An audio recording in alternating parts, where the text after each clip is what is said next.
Chaque année, l'armée de terre recrute des jeunes issus du milieu civil pour les former et les instruire afin de devenir des soldats professionnels. La formation est parfois longue et difficile, aussi bien au niveau physique que mental.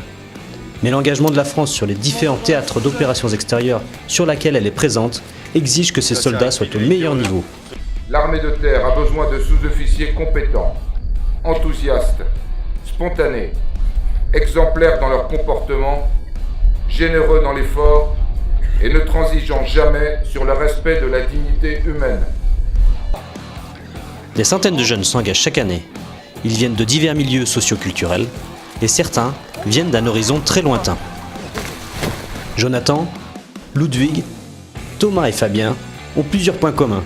Ils sont réunionnais, ils ont entre 18 et 20 ans, ils ont au minimum un baccalauréat en poche et ont le même objectif.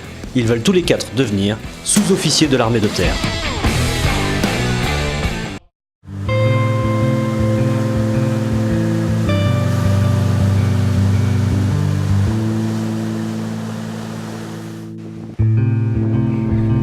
À 10 000 km de la métropole, Saint-Denis de la Réunion. Ce matin, une quarantaine de Réunionnais sont convoqués au Centre d'information et de recrutement des armées pour signer leur contrat d'engagement dans l'armée. 4 d'entre eux ne vont pas rejoindre directement un régiment, mais partent pour Saint-Mexan-l'École afin de suivre une formation initiale longue de 8 mois pour obtenir le grade de sergent ou maréchal des logis. La séparation va être difficile parce que ça va être un déracinement par rapport à mon île. Je vais être dans un nouveau cadre de vie, nouveau climat, donc ça va être très difficile. Mais je vais prendre sur moi pour aller de l'avant. Direction, l'École nationale des sous-officiers d'active. Après un long voyage entre avion, train et bus, les voici arrivés à Saint-Mexan. Aussitôt pris en charge par l'encadrement, c'est l'incorporation.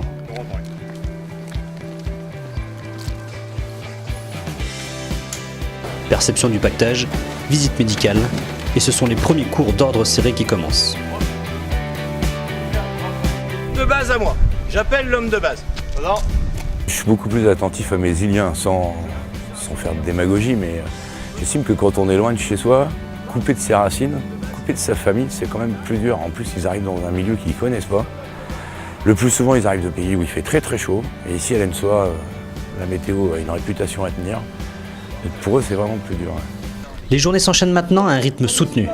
Entre cours en salle, séances de sport, cours de combat, journées sur le terrain, séances de tir. Les 2 premiers mois de la formation ont pour objectif le certificat militaire élémentaire.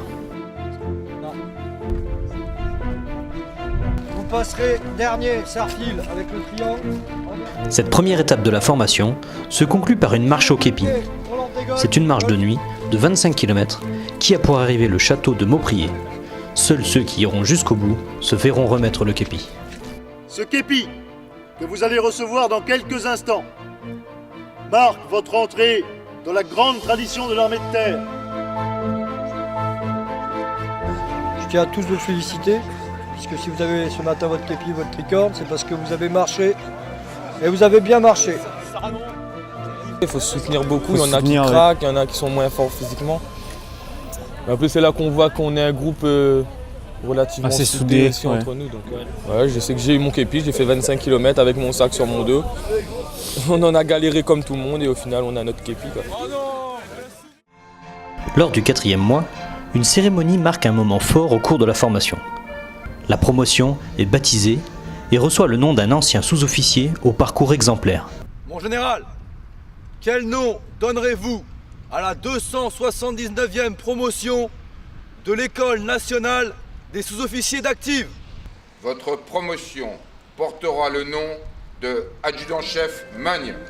Tout au long de leur carrière, les élèves garderont pour modèle leur parrain.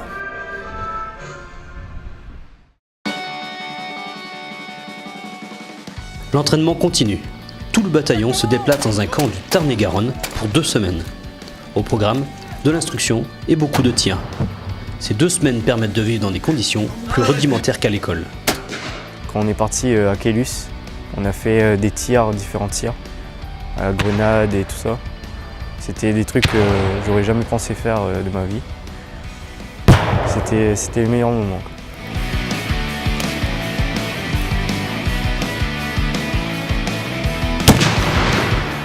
Allez, disposition de combat face au camp. À droite. Vas-y, à ma gauche, plutôt à droite.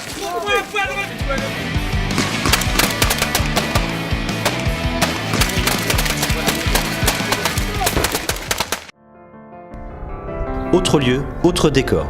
Quelques semaines plus tard, et après avoir fait un bref passage à l'école, nous retrouvons les élèves dans les Pyrénées-Orientales.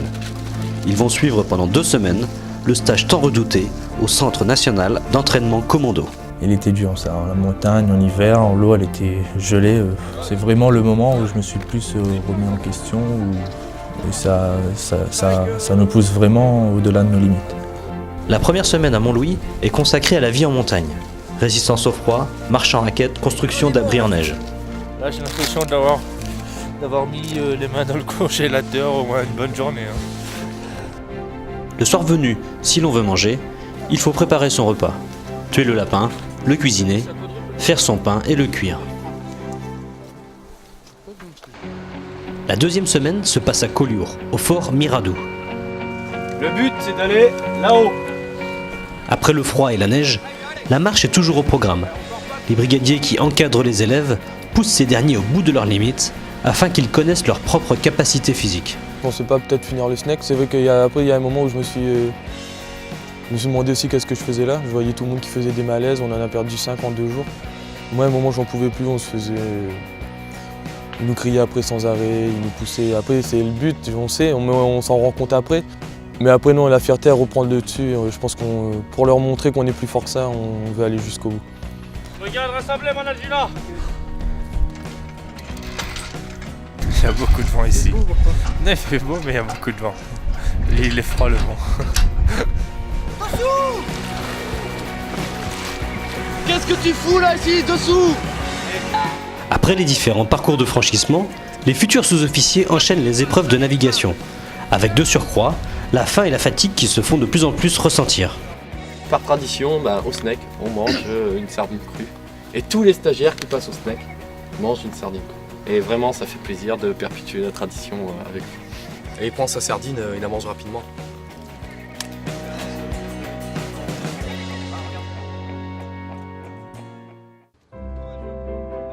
Dernier jour à Collioure.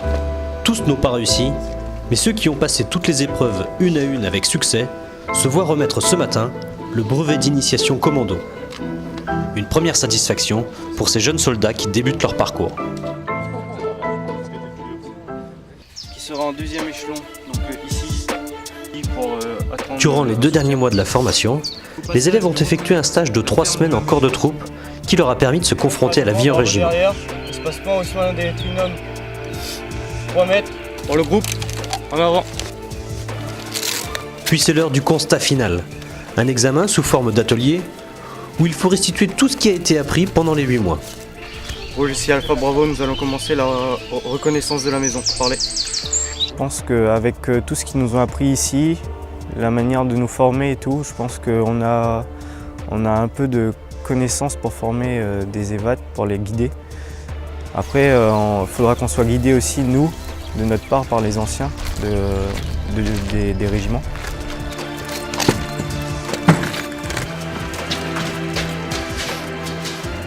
Ici Alpha Bravo, nous avons reconnu 2 pièces et nous avons une porte qui est probablement piégée par les... Ma mission, c'est d'amener tout le monde au bout, d'une part, mais avec des qualités.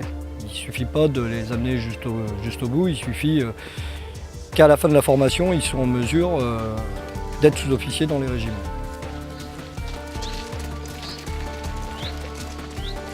La moyenne des notes définira le classement des élèves, ce qui permettra aux meilleurs, en fonction de leur spécialité, de choisir le régiment où ils souhaitent servir.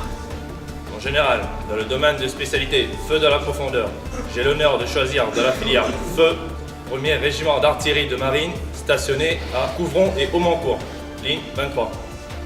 Très bien. De les voir partir tous sergents, c'est ma plus grande satisfaction. Et de les voir évoluer surtout.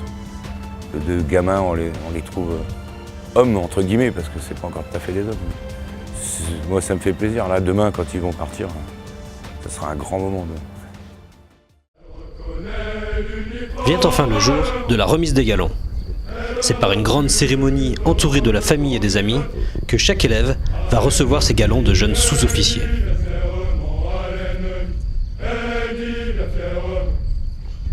Parvenus au terme de votre formation générale de premier niveau, dans cette école qui est d'ores et déjà votre maison mère et qui le demeurera, vous allez recevoir dans quelques instants votre galon de sous-officier.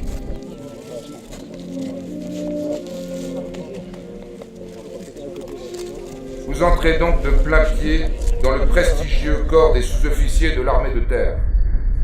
C'est un grand honneur que vous avez mérité par votre travail, votre volonté et vos compétences. Bon vent à la promotion adjudant-chef Magne. Il faudra qu'en brandissant